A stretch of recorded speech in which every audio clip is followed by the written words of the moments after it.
Hello and welcome to today's event organised by Euractiv and the International Centre for Future Generations.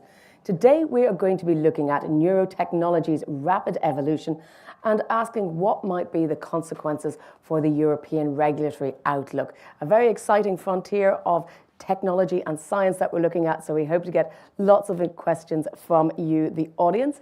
If you're joining us in person, you can use your smartphone to scan the QR codes that you see around the room, or you can go to slido.com and simply enter Neurotech as the title for the event. Those joining online, you can type directly into your browser and there's no need to download anything.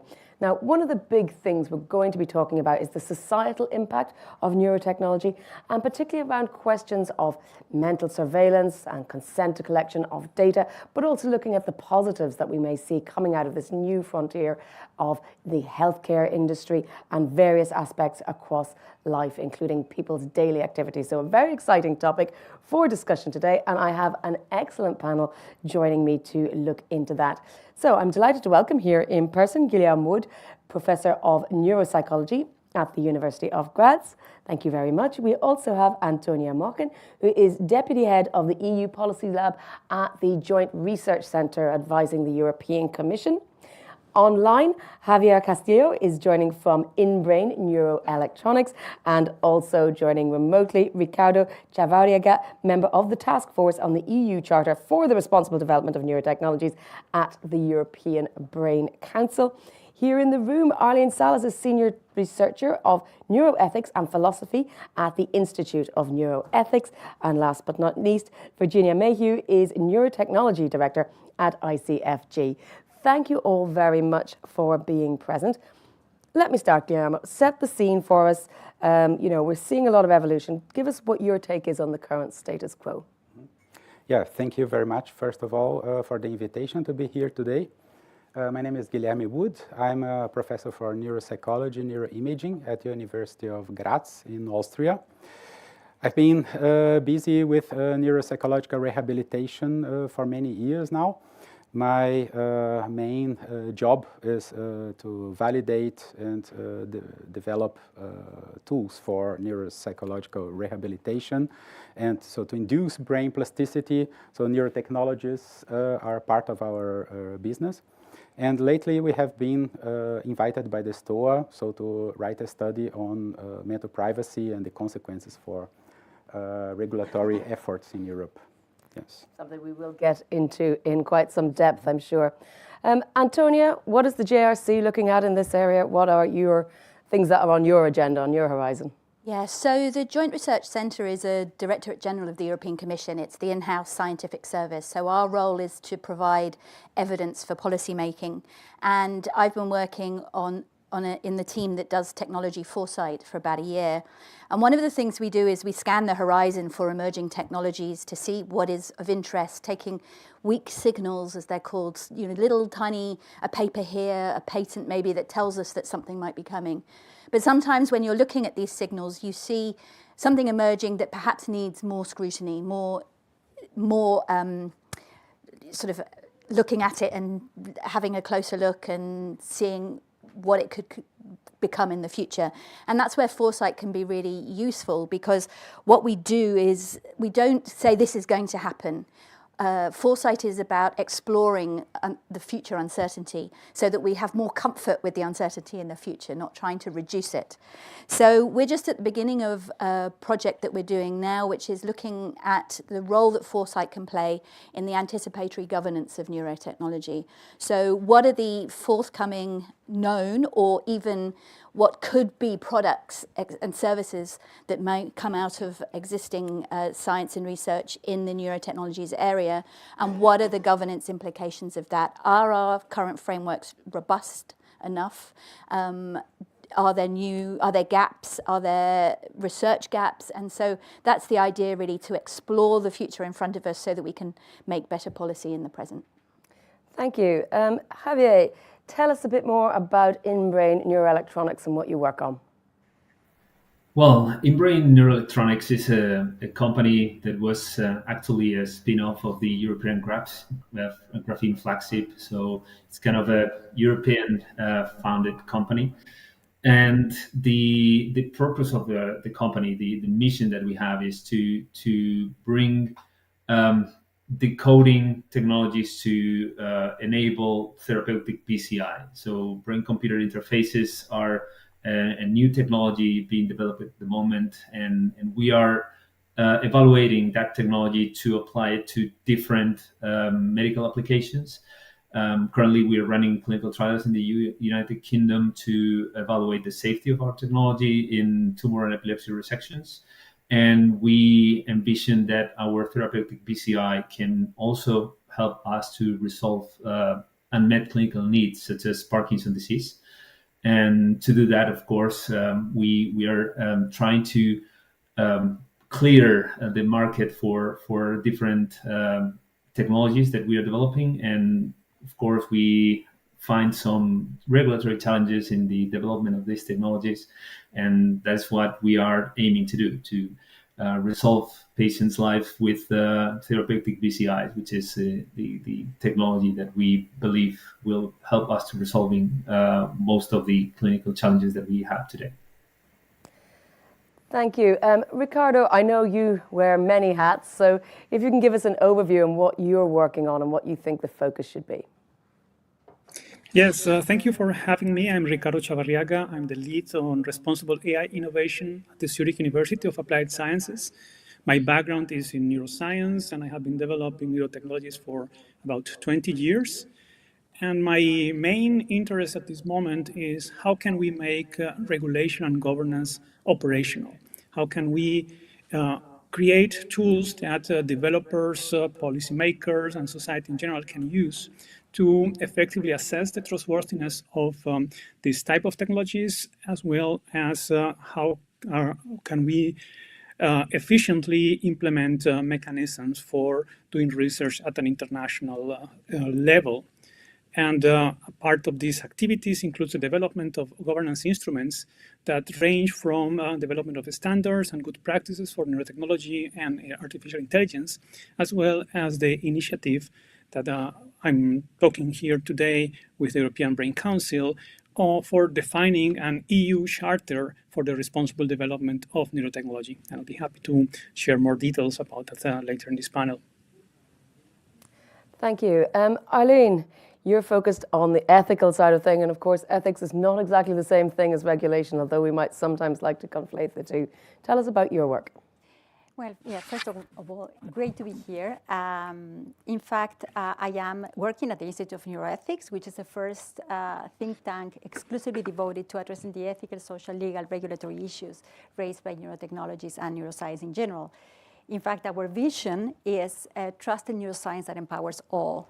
And it is in this context that we were able to partner with ICFG because, of course, one of our interests is neurotechnology and not only the ethical debate, but also the governance debate.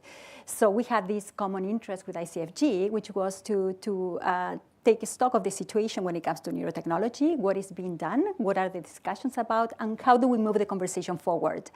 And that's what we did. And actually, the product of our collaboration is a report that was just yesterday, softly launched, but that I'm sure that we will be discussing much further later on. Virginia, I know you've also, like Antonia, looked at foresight as well. So set the scene for us from your current perspective. Yeah, absolutely. Hi, everyone. It's really great to be here. So ICFG is the International Center for Future Generations. We're a brand new think tank here in Brussels, and we are dedicating to safeguarding current and future generations in light of accelerating technological change through public oversight in particular. So we focus on key emerging technologies such as AI, quantum computing, climate interventions, etc., and of course, neurotechnology. These are things that we believe have the potential to transform our lives within a decade or so that necessitate broad public discussion and governance. So what we do is we conduct research analysis. We act as a convening platform for multi-stakeholder dialogue. And of course, we also formulate policy recommendations for how to move forward in these complex and rapidly moving technological spaces, especially with neurotech, with a focus on ethics with a focus on inclusion and with a focus on safety and safeguarding fundamental rights. So yeah, we're just getting started in our work. We've been very pleased to work with the Institute of Neuroethics for the last few months, so it's a very exciting time for us. Well, thank you. So, Guilherme, let me come back to you. How do you see the current conversation around regulation in this area? Is it with the right stakeholders, are the right people involved? Is it progressing at the right pace? What do you think is happening in terms of how we frame the discussion? Yes, there are some stakeholders more organized than others, and so who are more able to push forward their views on how regulation should work. So mainly, one topic of discussion we have addressed in our study was the necessity of creating new rights to protect the integrity of the central nervous system, so the so-called neuro rights. There are a few of them, and so there are some ideas on so how to develop regulations so to implement them. And one initiative was to place them at the highest level, so at the level of human rights, so new human rights we haven't thought about before. And so our opinion is that so this is not the right level so to start a discussion. So if I may already so give some more details on that. So it's much more efficient to have specific discussions on the regulation of specific neurotechnologies at the level of secondary law. And so specifically also at the European Union. So the mechanisms to do that are already implementing, and so they are working. So it's just a question of starting. Okay, Antonia, is this how you're viewing the conversation at the moment as well? Is it going to be, as Guilherme has said, sectoral? If we look at, we have a lot of regulation in place around, for example, med tech. What's your perspective in terms of the way you're looking at it? So one of the things about foresight is that it's a participatory process. It's a qualitative process that sits alongside more quantitative processes such as modelling. So one of the things that we find is really the secret sauce, if you like, is instead of approaching it kind of sector by sector, is bringing people together and seeing where those overlaps are, because sometimes we might be approaching the same problem from two different sides. So the issue, say, of public acceptance, well, if you're going for treatment for a particular condition and you're proposed a neurotechnological advice, or you have an issue and you want to address something and you see a consumer, well, the kind of understanding of what's going on, they're two sides of the same coin, even if it's a doctor telling you one of them and a business person telling you the other. So I think what we want to do is not too early go down sectoral routes, but actually bring people together and kind of think what's the overall future for this technology. Because if we start segmenting too early, then we risk perhaps losing sight of that combined future. So I think as I say, we're still at a very early stage of our project, but I think we're wanting to explore the future of neurotechnologies very broadly before we start sort of compartmentalizing. Well, we'll try and break that down a little bit on the panel as well. But Javier, let me bring you in again as well, because you mentioned testing for safety. And of course, we already have a lot of rules around that. So how does this new technology move that conversation forward in terms of safety? Or is it simply the same rules, or do we need new rules? For the clinical trials that we are currently basically executing in the United Kingdom, the level of safety that that technology has shown so far is, I would say, very well established from the biological standpoint, from the electrical standpoint, maybe from the basic usability standpoint, but there are no specifics on neurological safety besides the active implantable medical device standards or some basic safety and essential performance standards for medical electrical equipment. So I believe that one of the things that we are missing as an organization is some sort of a vehicle to kind of participate in these discussions that are currently ongoing on the implications of these new technologies for the brain and how those are addressed with safety and basically regulations that allows that technology to be safe. Is that we are basically missing the guidelines to use that. Of course, we can ensure that the device will be safe from very different standpoints, but there are some pieces of our technology that imply certain interactions with the brain that are not really fully assessed. And we need to build that technology based on a risk-based approach. And we would appreciate some sort of guidance from the regulators in that field. Before I come on to Arlene and ethics, Virginia, just give us an insight into how quickly this technology is evolving. What sort of timeframes are we looking at in terms of seeing products, seeing safety testing come to an end? Where are we at? Yeah, I mean, the stage we're at right now, it seems that there's a really rapid pace of the development of these technologies, and I think that's especially owing to the convergence with other technologies such as artificial intelligence, for instance, advances in manufacturing, advances in sensor technology. It's almost impossible to say, what kind of time frame, what will happen, and of course, and we're not really expecting to do that.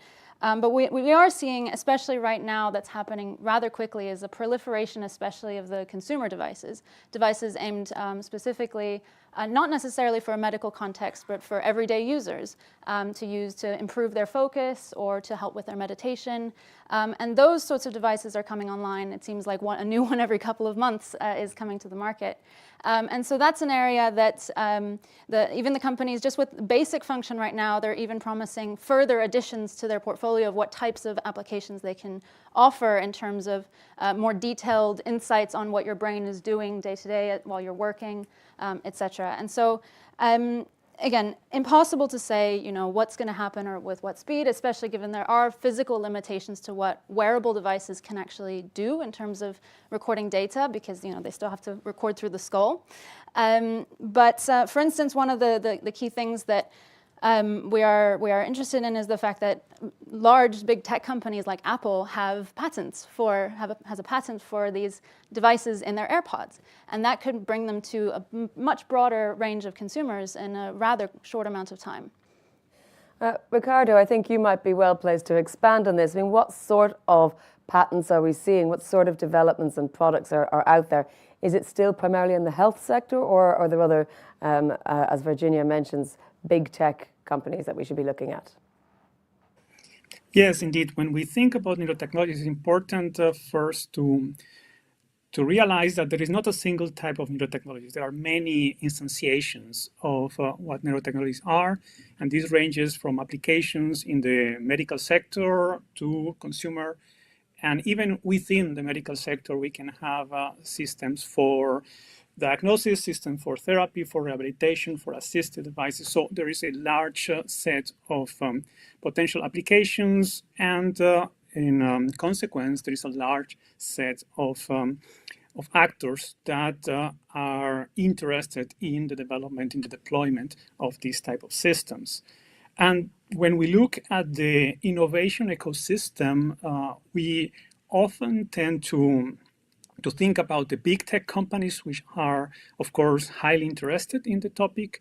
But in reality, we also have an increasing number of startups and SMEs that are as well interested in the development of these technologies.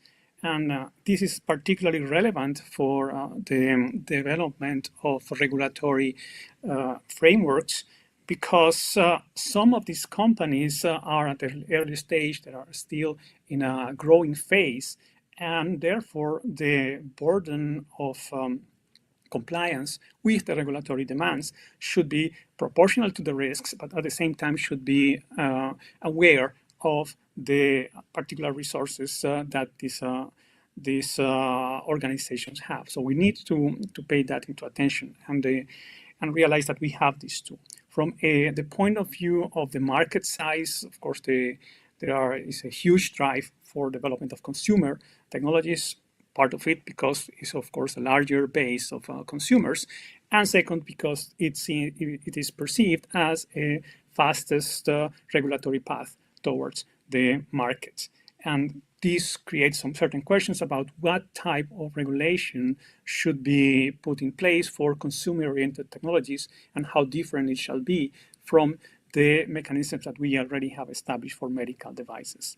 And the jury is still out on how to balance these two needs. Absolutely, and of course, faster isn't always necessarily better. Arlene, when we talk about neuroethics, does it matter fundamentally whether it's a consumer device, a healthcare device? Do we apply different standards to these? What's your take? Well, I mean, first of all, to take a step back, the thing is that we do have these neurotechnologies, as Virginia said, they are advancing rapidly. They have, their capabilities have a transformative potential. Ranging from reshaping medical diagnosis to enhancing cognition to improving or altering in some way or the other everyday life. So because of this, there is, we could say, a healthy ethical discussion on some of the issues raised, some of the concerns raised, some of the benefits, if you want to talk in terms of benefits, and some of the more worrisome aspects, whatever they are. And of course, when you add to this that in addition to medical uses of these technologies, you have consumer technologies, that adds another layer of complexity, mostly because when it comes to regulation, there might be more gaps when it comes to regulating consumer technologies than medical technologies, or what we could call medical technologies. Again, one thing that we have tried to do in our report is we kind of shy away from sharp distinctions between medical and non-medical because the lines are very porous, so it's very easy to go from one to the other. So sometimes it's tricky to keep a sharp distinction. But in any case, one thing that you see in addition to a lively ethical discussion is also lately interest in trying to understand how to best govern these technologies. And that's why we have, as was mentioned before, we have this initiative, this Neuro Rights initiative, or we have so many mechanisms, for example, in the EU foresight and so on, to try to really see what is the best possible way to do something to govern these technologies. The thing is that beyond the fact that, again, as I said, I think sometimes it's a little bit tricky to make sharp distinctions between medical, non-medical, invasive, non-invasive, and so on.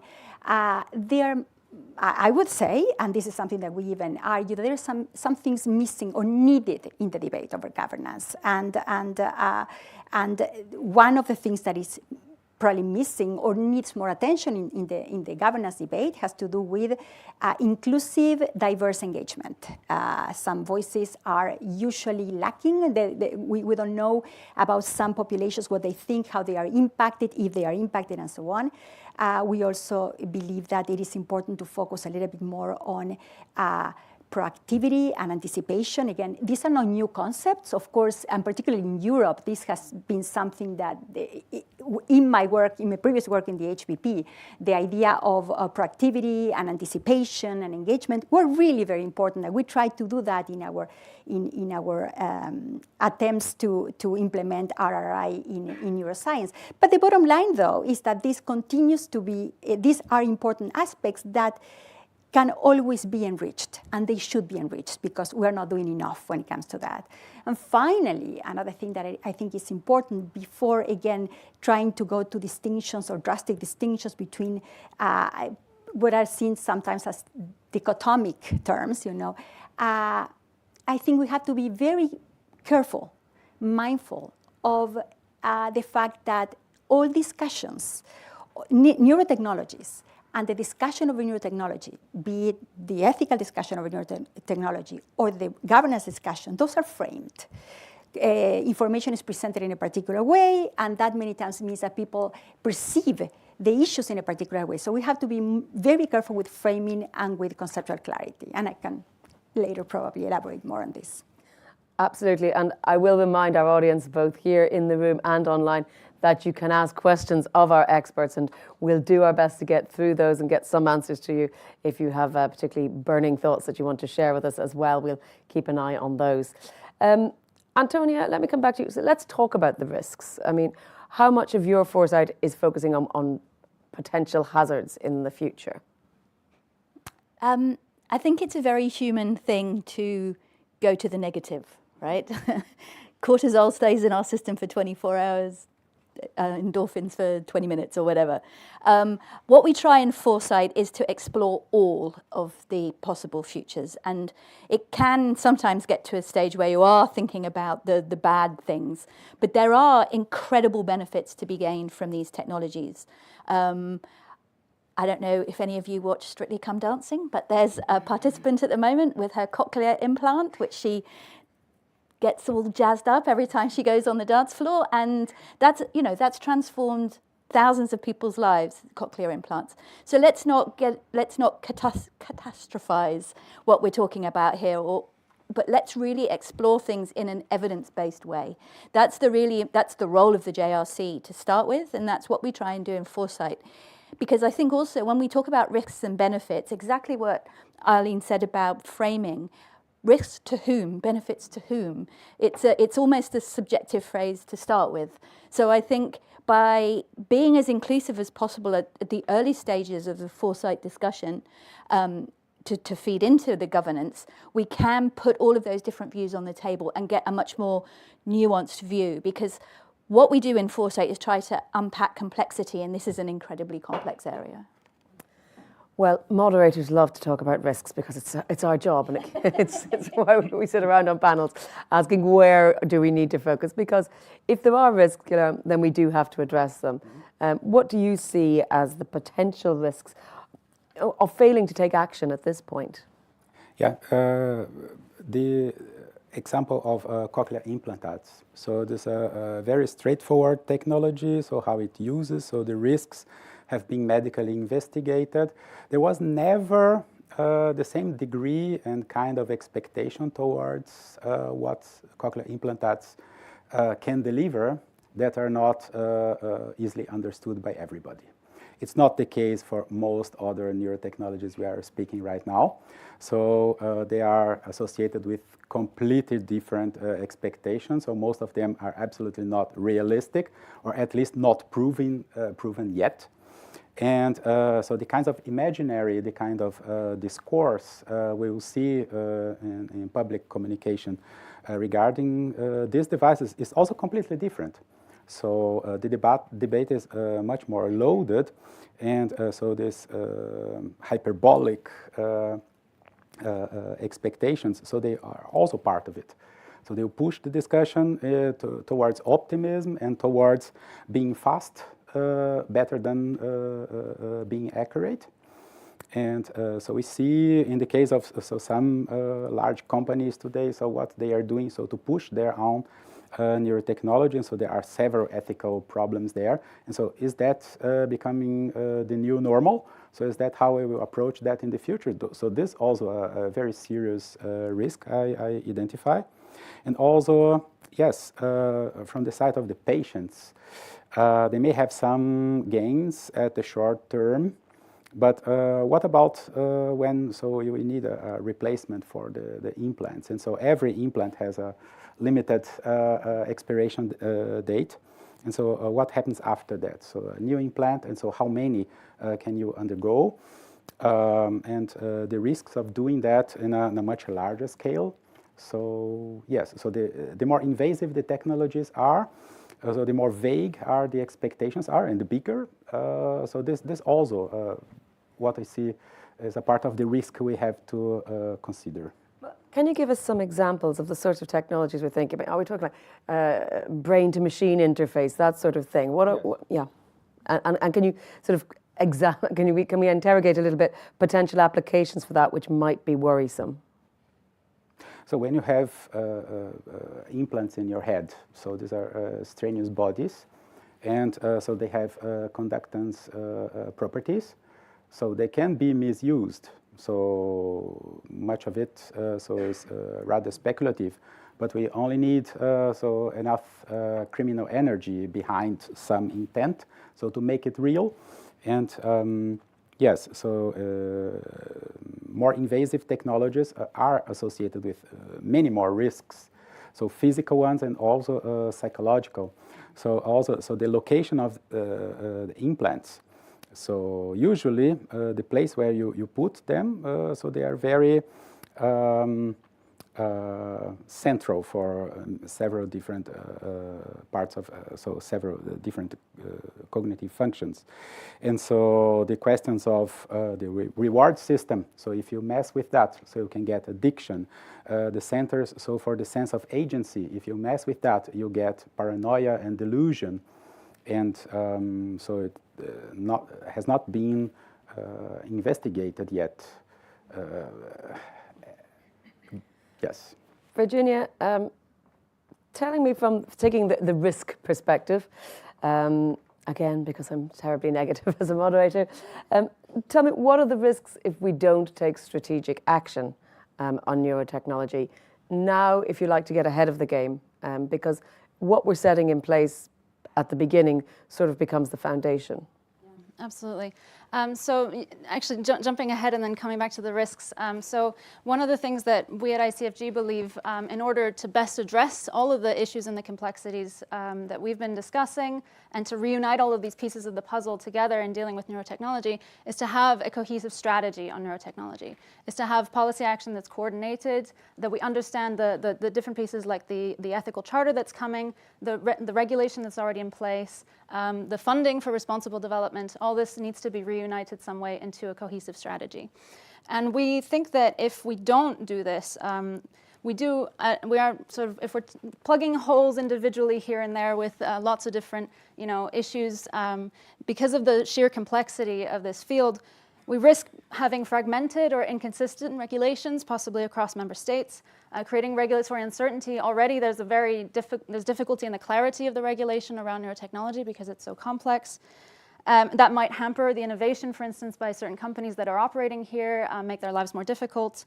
And also, there is the risk that we might not have the adequate safeguards in place for protecting privacy, both from people with medical implants, for instance, but also people using wearable devices for wellness purposes, and their autonomy, their freedom of thought, the protection of their personal data. We really need to make sure that these principles are very, very clear in light of these sort of very rapidly evolving technologies. And also failing to establish this coherent EU strategy around neurotechnology means that we could be in a weaker position with global standard setting, for instance. And that's, of course, one of the key things that we need to agree on are the standards for how these technologies operate. And yeah, that, of course, leads to further ethical issues as well. So yeah, we're calling for cohesive and strategic action on neurotech. Well, of course, when you talk about standards and global standards, Brussels does like to be seen as setting the agenda and having the so-called Brussels effect.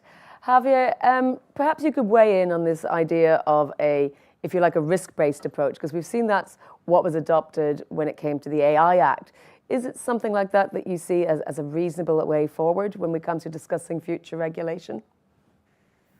Yes, I must say that I fully agree with Guillermo on the risk that this technology may pose. And I would put an example. For example, our technology requires us to be monitoring the patient movement area in the motor cortex, so we can assess the different symptoms of Parkinson's disease, and therefore we can optimize the therapy for these patients. To do that, we also require artificial intelligence to treat the amount of information that we're dealing with. So we incorporate artificial intelligence in our device. And there are a number of significant risks that we have also anticipated ourselves in the technologies that we use. And to do that, we do a risk-benefit analysis, as Antonia was mentioning before, and there's a huge benefit out of it. It's a huge potential. But we need to nowadays adhere to the highest level of compliance and the highest level of ethics in our work, because there are some fields that are still unregulated. We believe that the European Union took a very proactive step on setting up this baseline regulation for artificial intelligence in the use of medical technologies. But I think that there are more things to be tackled there, and of course that regulation will evolve with time. We are definitely in line with that, and we are participating in a lot of efforts to set the highest ethical standards to the technologies that we're using. but it's a field that is still unregulated, and we believe that it requires a careful regulation. It's also what Ricardo was mentioning. You pose a burden to these companies that try to get a huge advancement for the patients, and they sometimes struggle with the amount of regulations. So it's a very difficult fine-tuning, I would say. Ricardo, let me pick up on something that Virginia actually said in one of her earlier interventions about how technologies are working together. So we've neurotechnology, but then we have things like AI, and how that can actually accelerate outcomes, and whether that exacerbates risks. Do we need to have different considerations for groups of technologies working together, or is it simply that, you know, if you're looking at developing a charter for neurotechnology, you remain singularly focused on that field?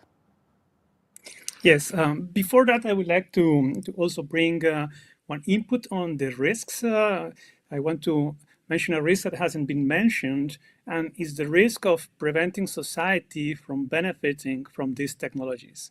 When we see the huge cost, social and economical, of mental health, not only in Europe, but across the globe, it is something that requires to be addressed, and neurotechnologies can provide a means to address that. And that doesn't, of course, denies some of the risks that have been mentioned, but I think it's important when we think about risks and benefits that preventing to obtain the benefits is a risk in itself, and that needs to be considered when we think about the regulation and overall governance of these technologies.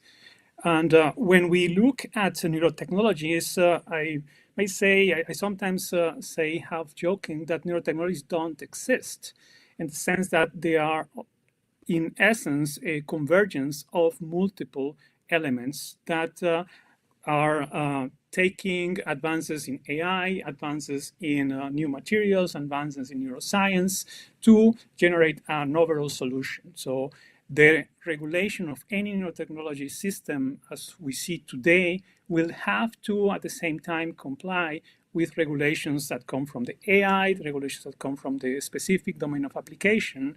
And that's where this cohesion that Virginia mentioned before becomes extremely important.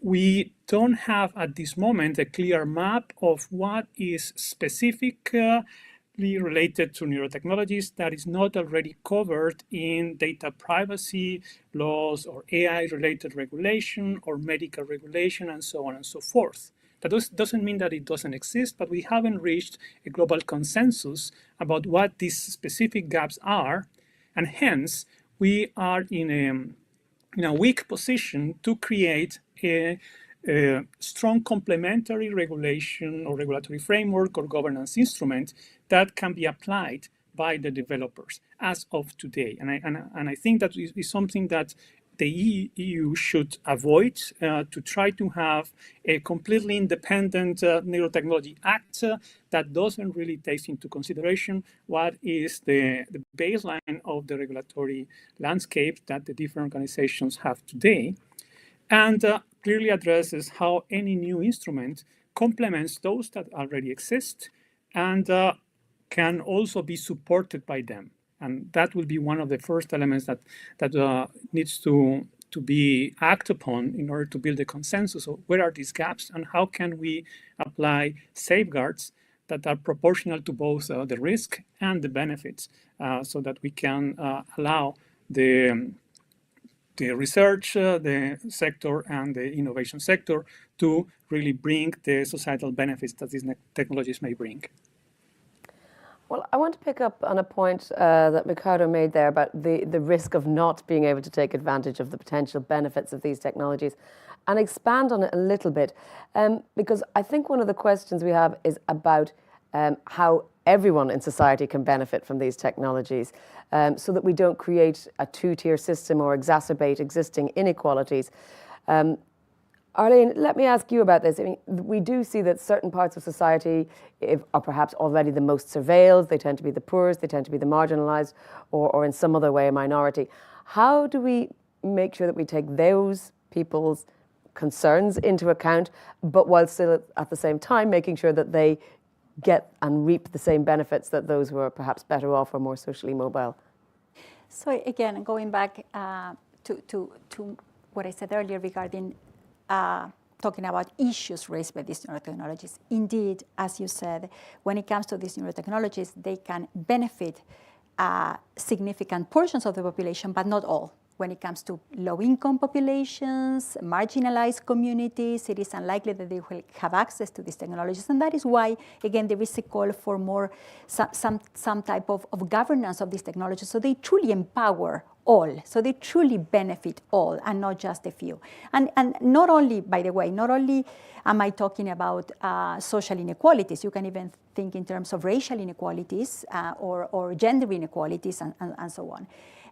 So indeed, this is something that needs to be considered. And that is why we hear all these many calls for, we need to govern this. So this truly does what it's intended to do. But the question for us, or for me, is not only we have to, and what do we do to govern? Are we going to use self-regulation? Are we going to use soft law? Are we going to use binding legislation? But the question also is, how do we do that? How do we create the means, the tools, so that these technologies truly help everybody, so these technologies truly benefit everybody? And I think that when it comes to these inequalities, they have to do with the experience of so many people. We do need to hear these voices. I have, in my experience, most of these discussions about neurotechnology, what to do and how to regulate, are carried out by experts, usually a number of experts, be it policymakers or ethicists or social scientists or neuroscientists. But in any case, usually we have a collection of experts who give their view, and indeed, that's fundamental. I'm not saying that is unimportant, and I really appreciate the multidisciplinarity. I think that that is key. However, though, there are a number of other people who really should have a say in the discussion, because they are ultimately the ones who are affected in one way or the other.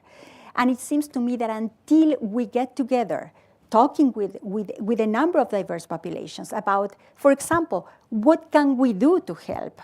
What does it mean to have this feeling, this different sense of who you are? Or what does it mean exactly in practice? What does it mean not to have access? What can we do together? I think that those are the kind of things that we need to address with a very inclusive engagement attitude. Now, I want to add something else that I think sometimes is forgotten in the discussion. The discussion usually revolves around some issues such as, again, safety, respect for autonomy, respect for privacy, and so on and so forth, which are fundamental. But to a certain extent, neurotechnologies, I think, raise fundamental issues about who we are, who human beings are, and who they want to be, and what kind of society they want to have, and what kind of society they want to build together. And I think that those are the kind of discussions that we cannot put the burden of this very important discussion on only a few. After all, this is about all of us. So I think that this is an important aspect that we need to emphasize. Virginia, can I get your thoughts on this same question about not exacerbating inequalities and how you might start to go about setting the regulations or upgrading regulations to make sure that that happens correctly? Yeah, absolutely. I mean, it's like I said, I think that the key in ensuring that these technologies, exactly as Ricardo said, that we maximize on the benefits, the promises of these technologies, which are really huge for a lot of people. There's a big burden of brain disorders, mental health issues, etc.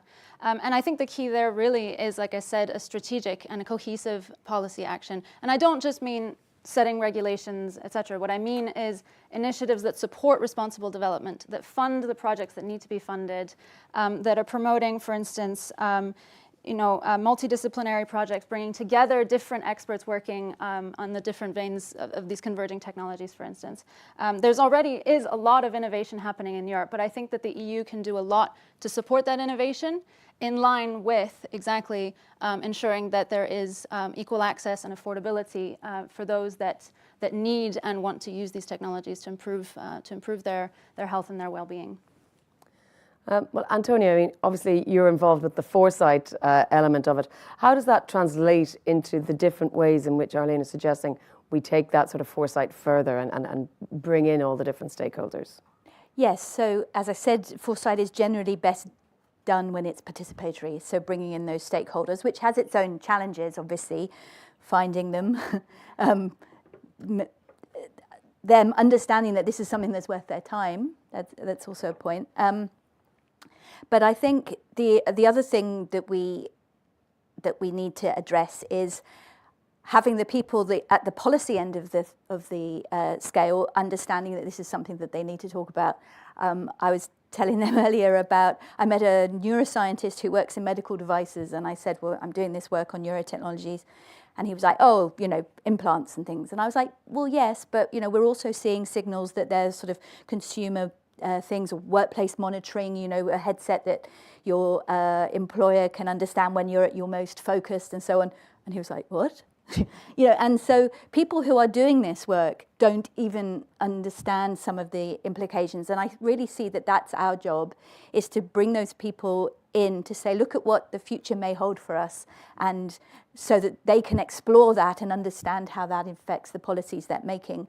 And then when they are adapting or considering those policies, that they've got that broader view. So I really think that's where we can bring something to that enhances the process. And connecting people, as I said, having people talking who are doing similar things but haven't been connected yet. That's another extremely, as Virginia said, taking that strategic view. Guillaume.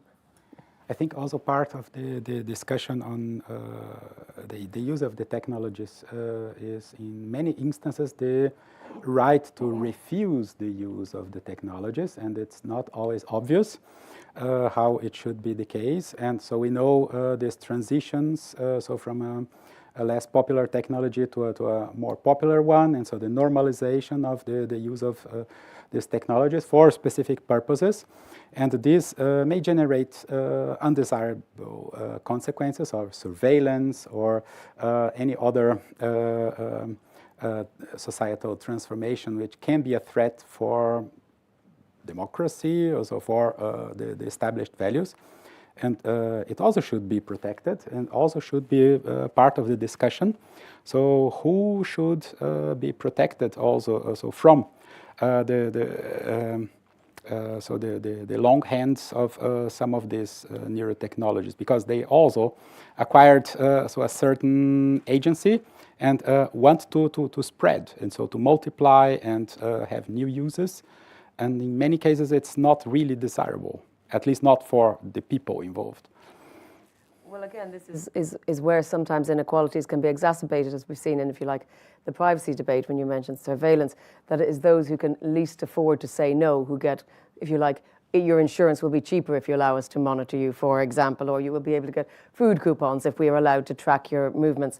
That sort of, if you like, creepy, predictive technology has, been covered through movies and film and shows like Black Mirror. So I don't want to be alarmist here, but if you combine that with something like creating a digital twin of the brain, there is a level there where people might feel that it can be concerning.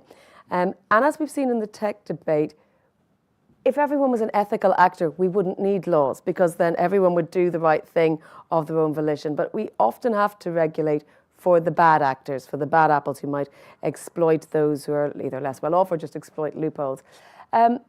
Ricardo, let me say to you, how do you look at regulation if you think about people or organizations or businesses might try to get around this? They might try to circumvent it. They'll be looking for gaps or loopholes, either to improve their bottom line or for other more malicious reasons.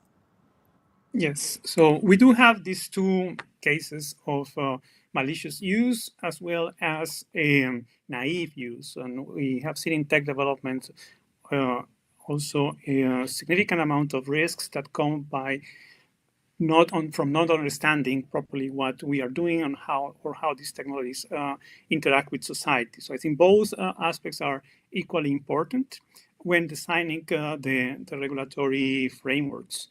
So there are some aspects that can be already considered for minimizing the risk of malicious use. And this starts with approaches from responsibility and ethics by design as early as possible in the development of these technologies. My experience is that sometimes the passage between a research stage towards a development stage brings a huge burden and overhead to start addressing issues such as privacy, robustness, and safety that are not considered earlier on in the stages. So I think that's one part that comes in the way that technology is developed. There are other mechanisms in terms of the type of protections, how the assessment of safety is done. In these cases, we are talking about systems that cannot be tested in the lab entirely, where many of the risk materializes when they are deployed and they are interacting with individuals and societies. So they need to be addressed as a socio-technical system with the knowledge that the zero risk doesn't exist. And hence, having a punctual risk assessment before deployment is not enough. So we need to move towards post-market vigilance approaches, of course, proportional to the potential risks of the technologies, where we are able, we as developers, as well as regulators and users, to identify adverse events that were not foreseen and to put in place in a timely manner some redress mechanisms, correction mechanisms, and if it is the case, enforcing the law. So that's one of the first elements that we need to take into account. But a key element for both the naive and the malicious use is this awareness that there are many unknown unknowns, and hence the regulatory mechanism should give spaces for gathering the evidence that will allow us to better understand the risks as time goes by and steering development of technologies in the right way. Hence, coordination between governance instruments that are more or less flexible becomes highly important. If we put right now binding law that is too restrictive, that is driven by fear and lack of knowledge of what these technologies are or what can do, we are at the risk that putting the safeguards where they shouldn't be and leave the door open to greater risks. So clear articulation between good practices, standards, soft law, and binding law is one of the keys in order to provide this agility that emerging technologies require. And the development of the EU Charter on Responsible Development in Neurotechnology is one step in this line of providing a non-binding mechanisms that complements the existing regulations that provides certain framing on those areas where is yet to be developed and specific to neurotechnologies, through a multi-stakeholder process that includes representatives from the domain experts, from industry, and people with lived experience. And this is one of the elements that we are bringing to the table in this development of governance mechanisms for neurotechnologies. What I'm hearing there is that prediction is not only complex, it's also difficult when it comes to this. I'm going to take some questions from the audience now.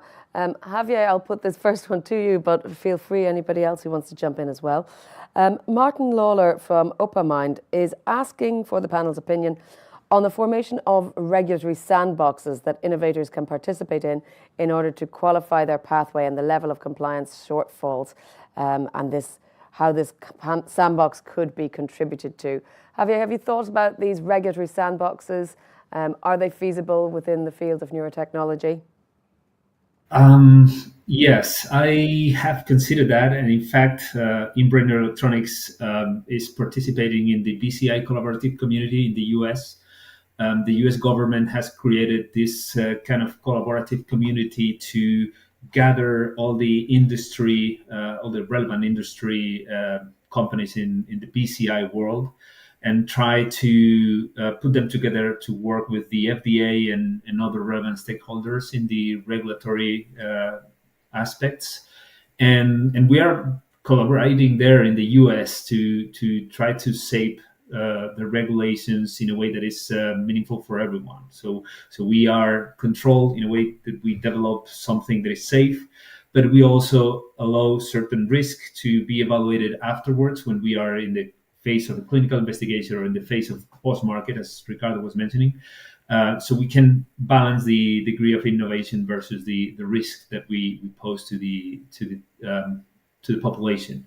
And I would say that is something that we're missing a little bit in the European Union. We're trying to collaborate as much as possible. We have a vision board with the most relevant people. We're trying to kind of initiate new activities in the field of ethical development of medical devices, especially on AI, and also Costas Costarellos, one of the founders of Neurotechnologies, is engaged with the EU Charter of Neuroethics. So we are participating, but it's all voluntary, and we don't have a this kind of vehicle that supports us on this development. So a regulatory sandbox to develop really relevant regulations in the European Union that allows us to also bring clarity for the companies that jump from academia to development of medical devices, which is a difficult jump, but also to put the framework that is meaningful for the general public to get the most out of it. Ricardo, I believe you wanted to come in as well. Yes, indeed. The figure of sandboxes is indeed very interesting, and we are seeing now in the EU a huge interest on the establishment of these AI sandboxes, and this may be as well useful for neurotechnologies. Some important points to take into account when thinking about the implementation of regulatory sandboxes for neurotechnology in Europe is first to identify clearly what is the scope of these sandboxes. So we are right now in the process of setting that up for AI. When we look at the last years, there were multiple initiatives of establishing sandboxes for AI that were created in a heterogeneous way that now requires certain process of bringing them back to convergence. And that's something that we can probably avoid for the field of neurotechnology, to establish certain guidelines from the get-go so that we can advance in a uniform manner across the European Union. And another point to keep in mind, in particular for neurotechnologies, is what type of technological maturity level are we trying to address with the sandboxes. So when we look at the AI sandboxes or data sandboxes that we have seen in Europe, they typically have processes that are rather short in time, that may not necessarily be applicable to certain applications in neurotechnology that may require a longer time to identify the effects that a particular system has, both positive and negative. So this is something for us to take into account. If do we need longer sandboxes, or do we need integrated mechanisms of sandboxing as well as pre-market and post-market surveillance that are properly supported for the developers? And that happens on one end of the technological scale. Another aspect is that in the development of a neurotechnology device is generally very costly and a long-term process, and sometimes it's very, very hard to start addressing these issues at the earlier stages of the life cycle. So whereas in AI, often the systems that go towards a sandbox they are rather close to market.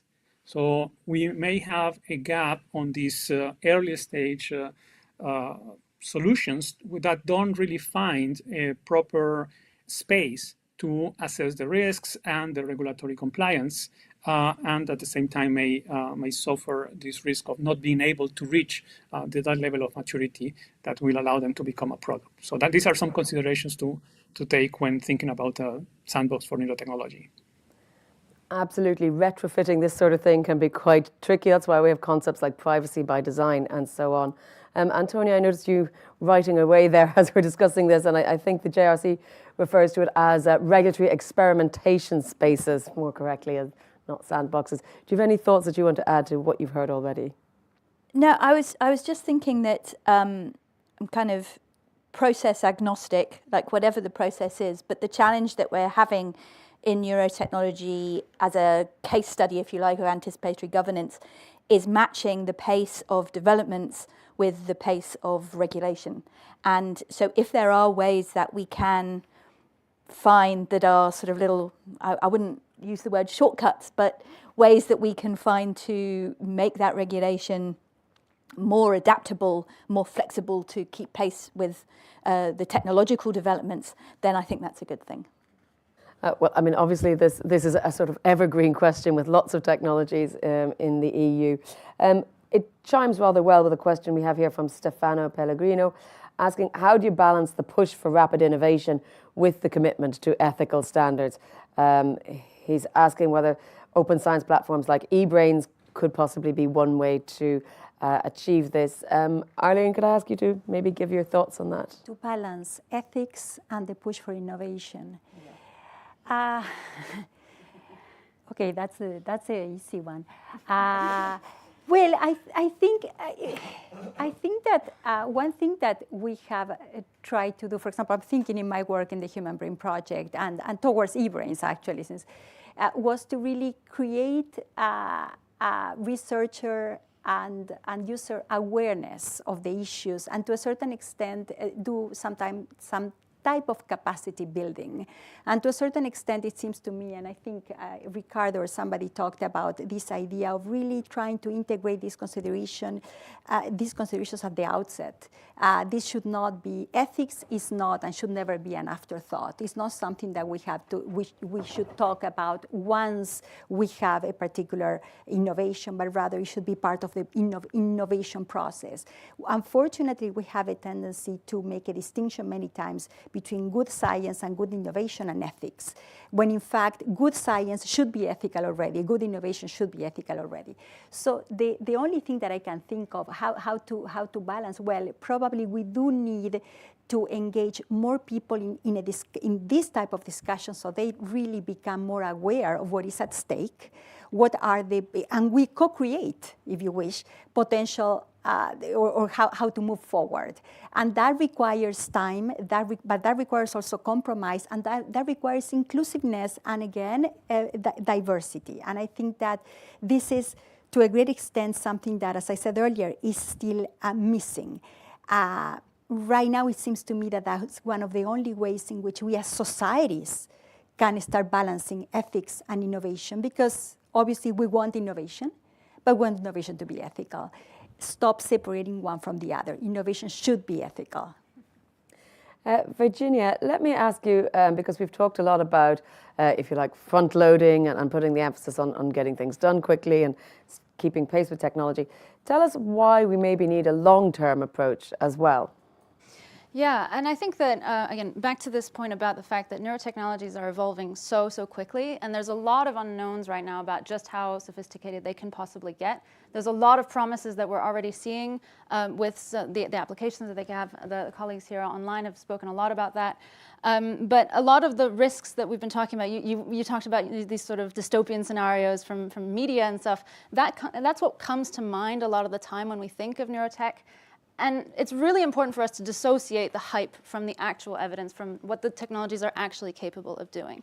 And I think that's where taking a long-term view, taking a really close look at the actual trends and the actual capabilities of these technologies and what they can really possibly do in the future is really, really important in this particular case, in dissociating that kind of dystopian hype from the real realities and benefits of these technologies. And part of that is through, of course, foresight, and that's very important, I think, for the resulting regulatory questions that we're going to be having. Guilherme.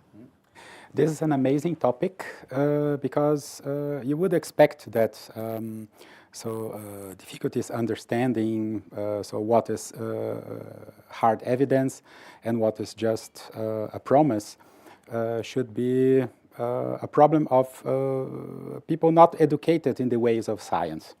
And it's unfortunately not the case. So you see in scientific communication in specific domains, and one of them is neurotechnologies and in neuroscience. So every time it goes towards applications. So that even among colleagues who are specialists, ungranted optimism and so these expectations of what you can achieve, but you cannot prove because you never tested it. So the gap is enormous. I can give an example. So on a specific sentence we have read for the last 30 years in the literature on neurofeedback and also on brain-computer interfaces in part, but mainly neurofeedback. So neurofeedback is a promising technique. So it has been promising 30 years ago, but it's still at the stage of being promising. So when are these promises going to be fulfilled? And so why do we have to insist that is promising? So as if research had started yesterday. So it's unclear and generates strong expectations, and so a positive appraisal, which slows down the debate on. The ethical point is being realistic about what things are and what we should do and what not, right? Yes, and so it even affects scientists, and this has to be studied in more detail as well. So in some places, even hard scientific communication is not working properly. Virginia. Yeah, I just wanted to come back because I completely agree. But I also just want to emphasize that it's not, what I'm saying is not to belittle the very real risks that we are facing with already current day neurotechnologies. And I think that's the point I want to emphasize, is the fact that we need this long-term realistic view on the capacities of these technologies to be able to design regulation, again, realistically and practically for today's and current neurotechnologies, but without getting distracted by sort of enchantment and hype around possible dystopian technologies. And that's the critical thing, because if we get too carried away with those narratives, then we risk actually missing the very real risks that we're faced with. Aline. I wanted to add something to this. I agree with both of you. I think we have to avoid neuroenchantment and neuroalarmism.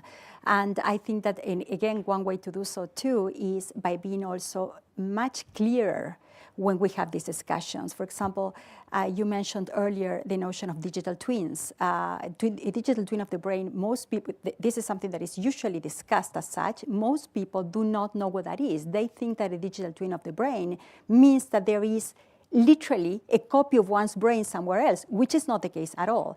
But that means that many people are very skeptical and afraid of what a digital twin of the brain is. And the same happens many times with neurotechnology. They are presented, for example, or to present a neurotechnology as disruptive is completely different from presenting it as a breakthrough.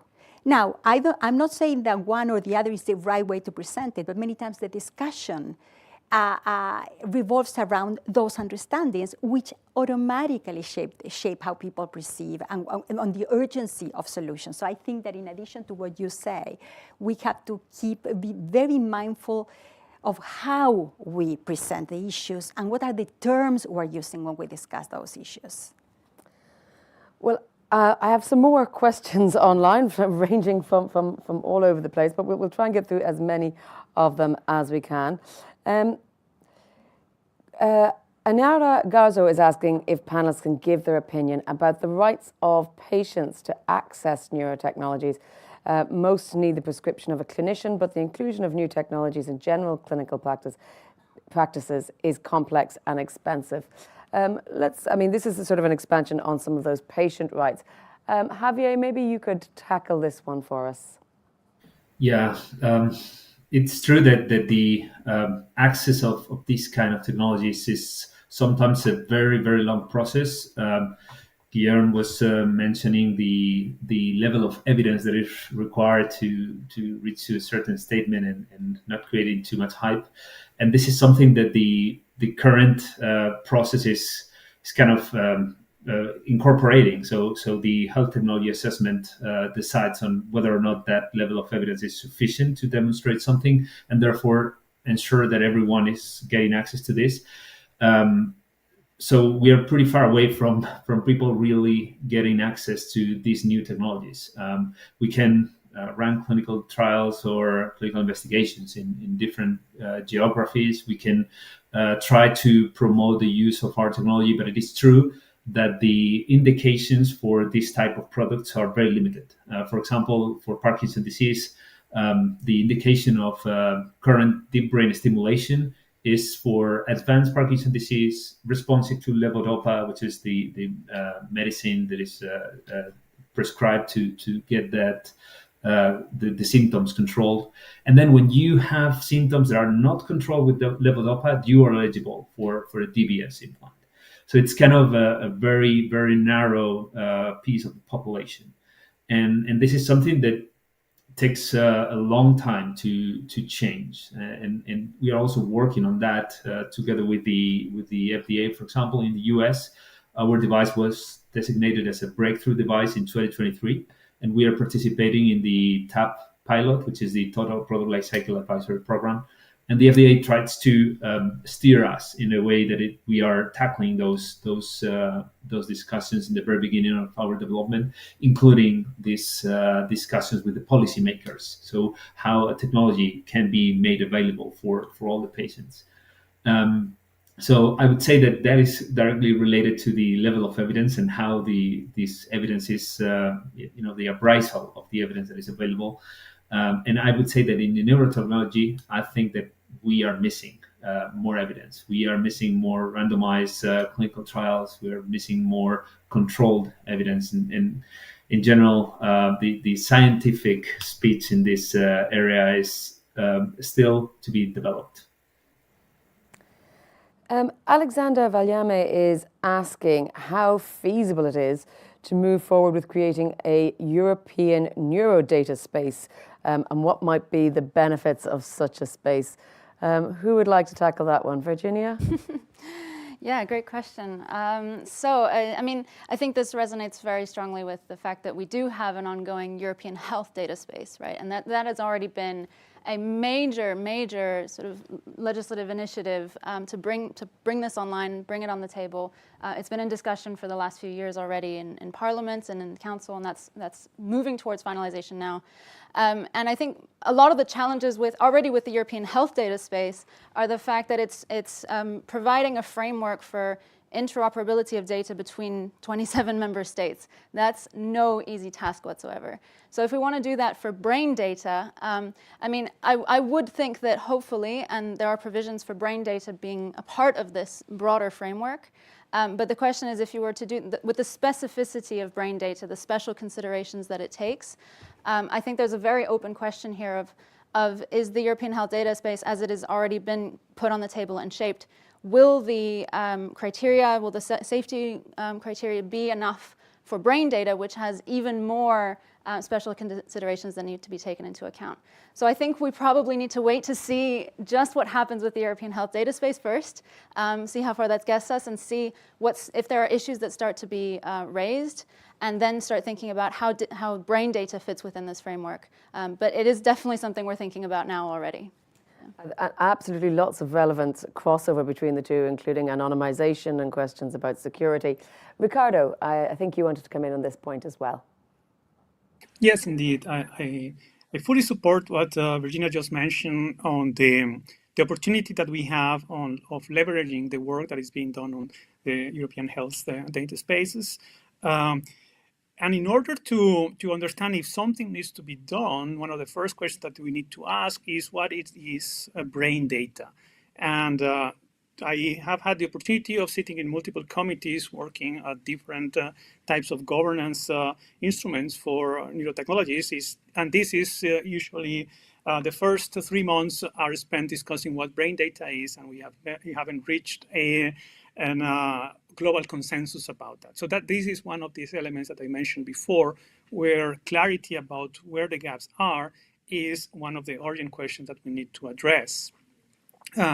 Another point is that these European data spaces are very important for the interoperability, for instance, promoting better access to the knowledge and potential solutions that can be brought for mental health, to put an example. But at the same time, we shouldn't forget that a large part of the research on neuroscience is being done at a global level. So development of European spaces should go hand in hand with the development of mechanisms for supporting international research at the level of mental health. Because we need the diversity, we need the possibility to identify how the brain works and how different pathologies affected in multiple populations. There are certain diseases that only affect a small number of individuals with very grave consequences. So if we want to give us the opportunity to actually better understand and provide solutions for it, to limit ourselves to the European space, to do the research, will not bring appropriate solutions.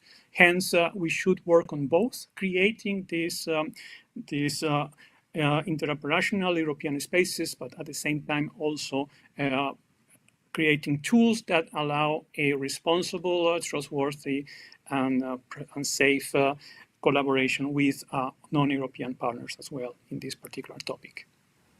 Yes.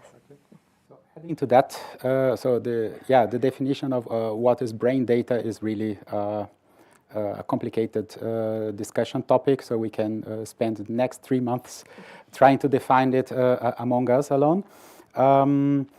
One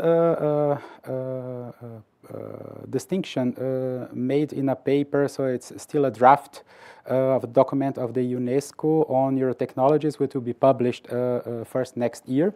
But so the discussions are ongoing. I have seen some of the drafts, and so there is a very interesting distinction there. So one side between so the kind of data you collect.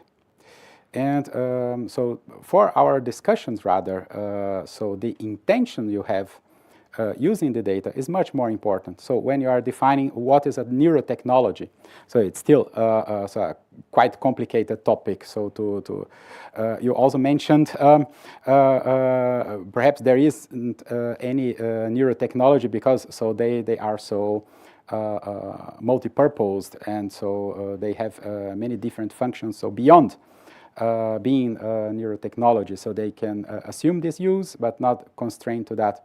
So the aspect of so the intention. So what are you doing to do with specific data is much more important. So for example, so the intent to cure, so the intent to investigate pathologies, find treatments, is a very clear-cut intention. So this may be a very nice new axis on how to guide the discussion on the new legislations and so on. So may simplify things. So I like that very much. I just want to mention it. Well, you know, trying to define what is brain data is reminding me of the conversations where in privacy debates we asked what is personal data, and when it came down to it, we were saying pretty much everything if you look at it in a certain way. I'm going to muddy the water even further, thanks to a question from Anupam Pandley from IEEE, who is asking whether we're keeping in mind the aspects of FAIR principles while looking at any sort of metadata in this world, because that's obviously another way in which the so-called brain data could be used, particularly with regard to privacy and security. I'm touching on this because I know I'm running out of time. Anupam's also questioning rules around facial recognition as a potential point. Blondine asks whether a ban should apply to all non-medical uses of neurotechnology. Does anyone want to advocate for that on the panel? Feel free to do that in your wrapping up statements. But it's a pretty tricky one, I think, Blondine, because we're dealing with a global world, and if you put a ban on it in the EU, someone will probably do it somewhere else. And finally, Anna Maria Korka is asking about the panel's view regarding a recommendation for a Neurotechnology Act for consumer neurotechnology to complement the MDR and the GDPR. All interesting ideas, and thank you very much for those questions. But we've got 10 minutes left, so I'd like to give everyone a couple of minutes just to wrap up with your closing thoughts, I know we've had a very wide-ranging discussion here, and obviously in this length of time, we're not going to nail down our advice for the next Commission mandate on what to do on neurotechnology, but thoughts and suggestions are, of course, always welcome. Javier, I'll start with you. What should we take away from our discussion? What would you like to see happening in the next 5 to 10 years? Well, first of all, I think that it's been a great debate. The discussion has been amazing, and the very hot topics were tackled, which is something really useful. And I believe that we are more or less all on the same page in terms of how to resolve that, how to get to an operational regulation, how to collaborate. It's important to build the spaces so we collaborate, we all together can sit together. This example of the regulation sandboxes and others may be applicable, but there are different ways of collaboration. And Virginia also mentioned something that I believe is quite relevant here, and it's also that it's not only collaboration on the regulation, it's also how the European Union collaborates to innovation. And well, it's recent news actually released today, but Neurotechnologies just closed the second series of funding, Series B for us, with 47 million euros. And the European Investment Council is one of the main investors in our organization. So I would like to also bring that as a good opportunity for collaboration in that way, like promoting innovation in an ethical way, as was also mentioned during the debate, and having the opportunity to participate in that in the different stakeholders. I think that those three elements can really make a difference. And Ricardo, your closing thoughts, please. Yes, so I'd say that we don't need to balance ethics and innovation. We need to steer innovation to be ethical and responsible. We are talking about an emerging technology where there are many things that will evolve from the technology itself as well as how it is used. Therefore, we need to create these spaces in order to gather appropriate evidence to do this proper steering. And this goes through this cohesive governance framework that range between more flexible and less flexible instruments, starting based on what do we know and on what can we take decisions. And this articulation of governance instruments can provide us a good way to steer innovation in a responsible way and benefit from what neurotechnologies can provide to society. Thank you. Guilherme, your final takeaway thoughts on what might be the next steps to ensure the utopian future that we want to see? Yes, I want to thank you for the opportunity to be here today. Invite everybody to read our study. So it's published online. And if I may use this time to comment on the risk-based approach. As it is stated in the AI Act, so it's a very good move, so has a very good logic. It could be complemented. So there we have a risk-based assessment focused on individual technologies. This is not how we face technologies in reality. So they build an ecosystem of technologies, so they are in interaction and development the whole time. And we also have our own role there as agents. So we should complement the risk-based approach in perhaps a future Neurotechnologies Act or something similar. Putting there a second axis, so to evaluate the risk of dosage, but based on the individual. So then you're not dealing with one individual and one specific technology, but all the technologies at once which are in contact with me. And so in their synergetic ways, additive or not additive, will impact on me. And so this can differ completely from what we see, focusing on the risk connected with one technology in isolation. Thank you. Thank you. Antonia, look into your crystal ball for us, please. We don't have crystal balls in Foresight. That's not what we do. I just wanted to finish by remarking something that hasn't really come up so much, which is the sort of international cooperation. And we're not starting from scratch here in the EU. There's been a lot of work done at UNESCO, at the OECD, to mention some, and the OECD has developed quite an interesting framework for anticipatory governance of technologies. They've done some work specifically on neurotechnology, but I think it's interesting that when you look at their framework, their starting point is values. The first element of their framework is values, and I think by starting there, you avoid this false dichotomy of innovation versus ethics, and you say, what are our fundamental values on which we are building this? And then the second element is strategic intelligence, and that's where the work that we're doing and foresight and so on comes in. So with the OECD, UNESCO, the great work that's been done by ICFG and Ionics, we're not starting from scratch. We've got a good basis on which to move forward. Thank you. Arlene. I have to say that at this point, I am reluctant to think in terms of let's ban certain types of neurotechnology. I am optimistic about neurotechnology, but I'm also aware that it needs to be governed. I do not want neurotechnology to become a regulatory nightmare. That's not the goal at all. So what do we need? We need governance, and we need good, responsible governance. And for this, I think that we need basically three things: anticipation, proactivity. We do need inclusivity. We need to strengthen the links between governance and diverse views. And I think we need, as I said before, to be very mindful of how we're framing the issues and what the concepts we're using are. So my third point would be conceptual clarity and framing. And Virginia, final summing up for you, which is not always the easiest position to be in.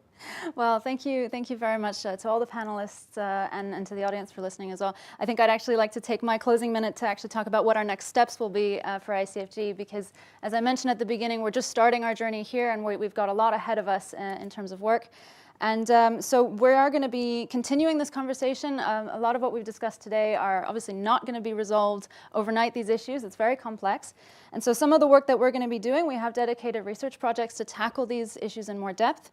For instance, analyzing really the neurotechnology market and the industry, its trends and developments, really getting a clear idea of what these technologies actually are, with a focus especially on these technologies that are on the border between medical and consumer, ones that sort of have medical-like claims but are not actually medical devices. This is something that we're prioritizing right now to really just provide information about this so we have a good basis to go on.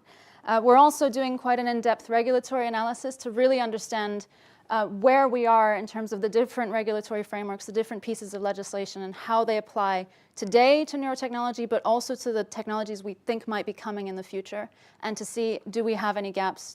Does further regulatory action need to be taken?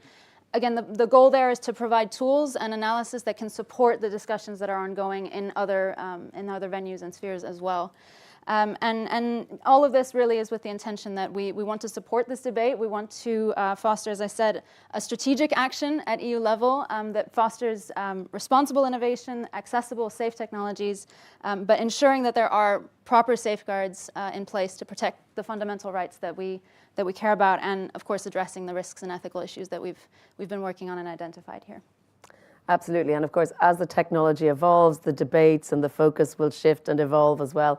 And the discussions we will have here in Brussels about how to manage it all and regulate it all will evolve as well. So thank you all very much for your input today. Thank you as well, Javier and Ricardo, for joining us online. And of course, to you, the audience at home and here in Brussels, for sending in your questions. I'm sorry we didn't get time to answer all of them, but we had a lot to cover in 1.5 hours. So please stay tuned with Your Active. You can follow the hashtag EA Debates on the social media of your choice to watch out for further discussions on this and many other topics related to the European Union. Thank you very much for joining us, and have a great day.